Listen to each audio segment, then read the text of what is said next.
Hey, what's up, everybody? This is Zach B, and welcome back to another brand new Controls episode here on Blowout Gaming. As you guys saw from the thumbnail, we're jumping into the Tech Stryder here on Genesis 2, and there are 8 total rigs, 4 on the face, 4 on the body. We're going through them all. Let's get right into it. In the wild, you do not know what you're going to get, but there are obviously some better combinations than others, and these in particular are my preferences, but I would love to know which combinations you guys like to use.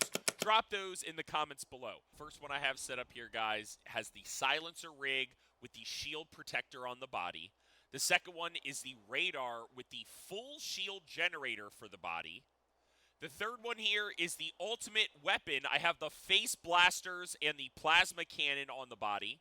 And then the last one here is, of course, the excavator combined with the saddlebags. Now, again, all of these do different things, but the controls for them are all the same. Now, just like usual, guys, we mount it with triangle, and then we move it around with the left and the right sticks. And then we, of course, can click the L3 button to sprint. And this is the sprint for this thing. It's not very fast. Click the R3 button to activate the body rig.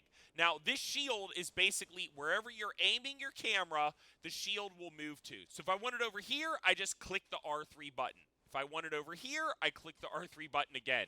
Up top, click the R3 button again. And then even once you move your camera, the shield stays put. So it only moves when you click the R3. And then to get rid of this shield, we'll double click the R3 button and it'll deactivate. You can see the hips there deactivated.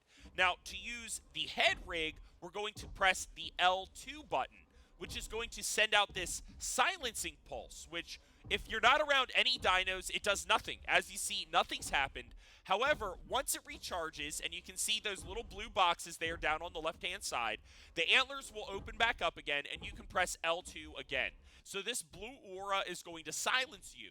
Now, trikes don't do anything in terms of roaring, but it's going to be beneficial for the Uranus or the Shadow Mane, anything that has any kind of courage roar or something that's going to be beneficial, it's going to silence that, and then you're going to have the upper hand on the opponent. All in all, guys, I'd say that this is my number 4 favorite combination. Let's go ahead and take a look at the next one. The second combination here, guys, is going to be our AT-AT wannabe. That's what I call it, because this is pretty much the closest you get to the actual AT-AT combination. You have weapons on the face and you have weapons on the body. And like I said, for the head rig, we're going to use the L2 button. You can see every time we press that, it's going to be blasters, and I can hold L2 for a continuous blast. Now, if you look down there on the left-hand side, that uses charge. So 63, 62, 60, 58, 55, and then you can also see the charge battery is dropping as well. So what I recommend is absolutely keeping charge batteries in its inventory. That way, it charges up a lot faster, and it's going to recharge the batteries at the same time. Unfortunately, though, the Tech Stryder is not the ultimate fighting machine. You can see the L2 attack, the pulse cannon is only going to do 3 damage, and then once the dino basically gets under your feet, you have to use your R2 attack to stomp on it until you kill it. If you actually are able to get it out in front of you and keep it out in front of you, you are going to be able to use your phase cannon, which is the R3 button. Unfortunately, I probably am not going to use this one too much either. It's really not strong enough for me, which is why this is my third favorite. Let me know what you guys think in the comments below. Let's take a look at the last 2. Now, our third combination here, guys, is probably one of my favorite combinations. This one here is the full body force field combined with the radar, and it's pretty much exactly just that. Now, to activate the body rig, again, we're going to go ahead and we're going to click the R3 button. Just one time is going to do it, and you can see we have a totally fully enclosed force field to the bottom of the ground. The body rig is going to drain slowly over time, so again, make sure to have some charge batteries on this one as well. You'll go ahead and press R3 again to deactivate the shield, and then it'll recharge back up. You're going to press L3 to use the radar, and it automatically tells you every dino in the area that's directly in front of it. So you can see that trike to my right was not in front of the scanner, and so it was not counted in that scan, even though it's right there. So all of these are highlighted, and it tells you the distances. And then you can see the scanning bar is only going to last for so long. Once it's recharged, again, down there on the left-hand side, you can press it again. These Genesis dinos, guys, are next level. This Tech Stryder is super legit, and this combo here is my number 2. Let's take a look at number 1.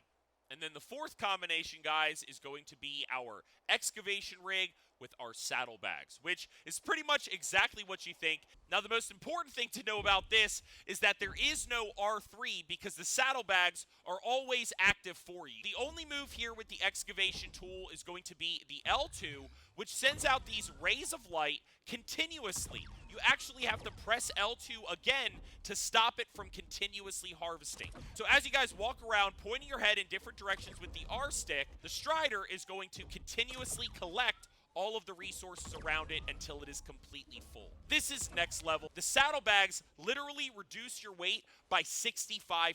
So as you can see, we have a ton of stuff in the inventory, and this is only weighing 800 pounds. Now, I wanted to show you guys what this looks like if it doesn't have the saddlebags on it, because it really is a big difference how much the saddlebags make. So again, we'll hit L2, and we're going to start collecting everything around us. You can see we have half the amount of stuff that I picked up. Genuinely, not even the same amount of stone, and it weighs way more. You can see this is 1,200 out of 1,800. So once we set up our dedicated storage in our base, wherever that may be, we can actually link our Stryder to that. You can see that here in its option menu, the dedicated storage item transfer.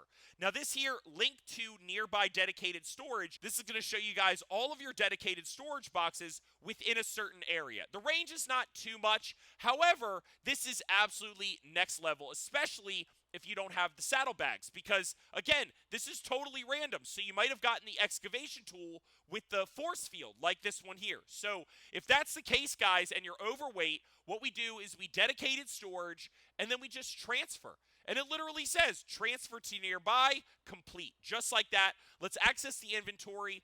Oh my goodness, look at this. It's just berries. Just like that, guys. We've literally eliminated 800 pounds of weight just like that into the inventory. Gone are the days of transferring all of our items manually to our storage. This is absolutely killer, guys. And if that wasn't cool enough, we also have a tech sleeping pod and a tech transmitter. Look at this. This is going to work just like an obelisk, guys. You're actually able to upload and download your weapons and dinos directly from your Stryder. This is a total PvP home base with all of the attachments you would ever need. This is one of the coolest dinos Ark has ever made, hands down. Let me know what you think in the comments below. Thanks for stopping by. I'll see you in the next one.